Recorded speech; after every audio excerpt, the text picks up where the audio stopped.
pejabat pemerintah Kota Palembang. Ia akan bagi Ketua Basnas Kota. Pengurus Badan Amil Zakat Nasional Kota Palembang periode 2021-2026 resmi dilantik Wali Kota Palembang Harnojoyo di Rumah Dinas Wali Kota pada Kamis pagi. Dalam pelantikan ini, pengurus Badan Amil Zakat Nasional yang baru diambil sumpah jabatan oleh Wali Kota Palembang Harnojoyo. Dilanjutkan dengan penandatanganan sejumlah surat keputusan Wali Kota Palembang. Dengan berpedoman pada Al-Quran. Basnas Kota Palembang periode 2021-2020.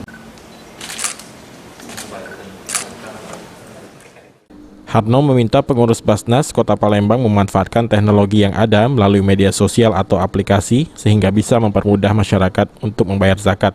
Selain itu, penyaluran zakat harus transparan dan diketahui oleh masyarakat sehingga warga semakin percaya membayar zakat melalui Basnas.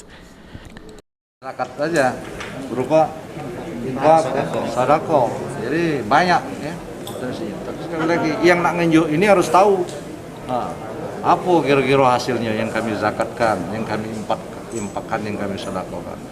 Nah inilah Basnas dalam teknologi yang tinggi ini juga kami berharap ya, bila perlu dosen datang ke Basnas melalui teknologi ya, barcode apa melalui HP sehingga dia bisa bayar zakat. Nah itu manfaatkan itu.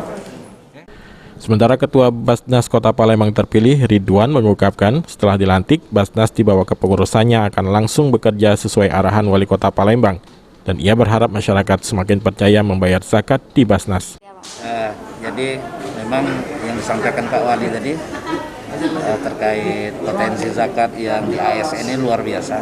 Nah itu periode sebelumnya dari 100 juta, 400 juta, sekarang sudah pendapatannya. Tentu kami akan meningkatkan lagi yang disampaikan Pak Wali dari 1,2 triliun, kalau diambil 2,5% kan sekitar 24 miliar ya. Tentu pasti banyak kendala-kendala secara teknis di lapangan. Kami akan evaluasi yang mana menjadi kendala tersebut dan kita carikan solusi. Itu bagi ASN. Tentu di luar ASN tetap kami potensinya. Abidin Riwanto, PAL TV.